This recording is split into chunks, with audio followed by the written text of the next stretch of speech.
Hey everybody, figured we'd bring you along today. We've been doing strawberries for the last few days. We got some more coming in tomorrow. But wanted to give you a few points to know and to recognize to increase your success with strawberries and also to better understand which strawberries to go for. So first let's talk about types of strawberries. There's at least 4 types, probably many more than that, but 3 of the 4 we're going to talk about in detail today. So there's June bearing, ever bearing, day neutral, and I'll just call the other ones wild. The 3 that we're going to talk about is the first 3. The first one being June bearing. So June bearing are wonderful strawberries. When you go to a U-Pick farm, that's what they're growing. If it's the very first ones of the season, it's probably called early glow. It's one of the very first blooming and fruit producing June bearing fruits. Great flavor profile, huge fruits. These June bearing ones are the ones oftentimes you see at grocery stores. The positive is all of that, right? You can make a pie out of them. They produce many additional plants, runners that will create more and more plants, free plants for you for years to come. People absolutely love them. What's the negative? The negative would be that, like a farmer, when they're planting their June bearing, they'll put out a row or 2 or 3 or however many they're doing, and that first year it's just growing plant. They're just growing the plant. Year 2, 3, 4, and 5, they're getting a lot of fruit. By year 5, they're planting out another row for the next year, because by about year 5 they start puttering out, and then you kind of cyclically do it. When you're in your own home garden, they put out so many runners that you can do that yourself, right, for free. But they've got about 5 years on them, which is pretty similar actually to a lot of strawberries. But the negative is that they produce one time a year, and so some people are like, I want to be snacking throughout the whole season, and that's fine. That'd be more of an everbearing or a wild is what you'd be looking for. But the June bearing would be, I want to make a pie. I want to have enough that I have a big old bowl of them or whatever. We like to do a variety in our yard, but either way, that's the difference. So the ones that we grow for June bearing are called Flavor Fest. Flavor Fest is going to be right in the middle because you've got early, mid, and late June bearing varieties, and Flavor Fest tended to bring the highest yield. It gave the best Brix rating. Brix is the sugar content in a fruit. And all the blind taste tests, it won.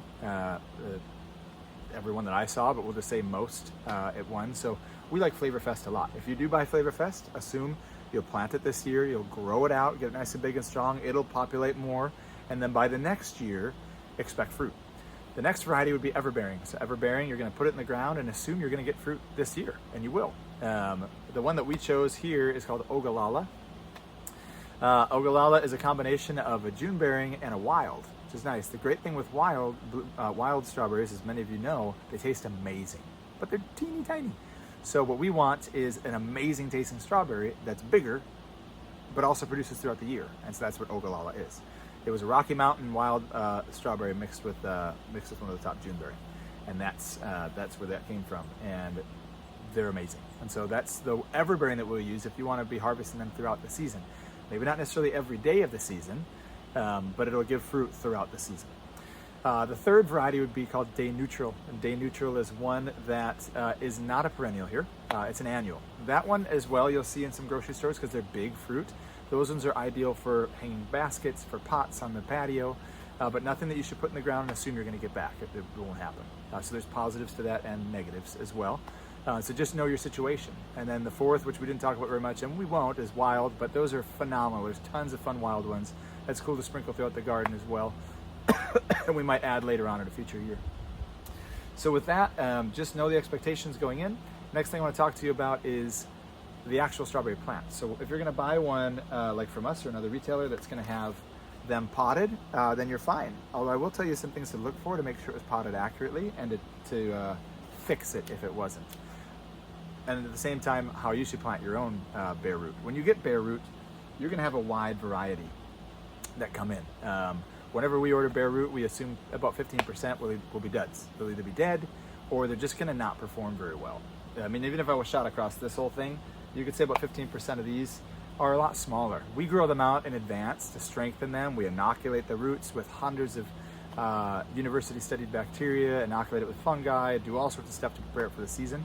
But if you're just planting it right in the ground and you didn't know that, you say, I just need 6 plants, I'm gonna order 6, and then 1 or 2 of them doesn't really work out, it's unfortunate. Or if you just order 2 or 3. So always order more than you think. That's what we do as well. And then we don't put all of them on the website. We hold off on some of them, just assuming that some of them will not be very strong. Maybe you'll be pleasantly surprised, but if not, you prepared for it. When you do get your bare root in, so here's an example of one. So let's talk about a little bit of the structure of the plant, just so you understand. So we've got the roots in the bottom, obviously, and this has all been inoculated for us. Then you've got, this is called the crown or the stem, and then this is the kind of upper stem of the leaves, and you get the fruit and the flowers and so on. Main thing to focus on is right here. This is the most important part when planting your strawberries. The best, most perfect way to plant a strawberry would be planting it right about here. If you can see right here, you can see a little bit of the shoulders, just a little flare of shoulder, similar to when you plant a tree. You're gonna look for the flare, right? This neck right here needs to breathe. It does not wanna be underneath. You don't wanna look at the leaves and say, oh yeah, I'll plant it right to here and we're good. This has a very high likelihood of rotting out because it'll just sit in wet, moist soil and it could rot out very easily. If you go here, because you're going fast, this could dry out if you're skipping waterings for too long and it'll die. But if you go right here, right, so you can just barely see the flare, you gotta push that root down, do it at the right angle. But that is perfection, and that's how you want to plant it.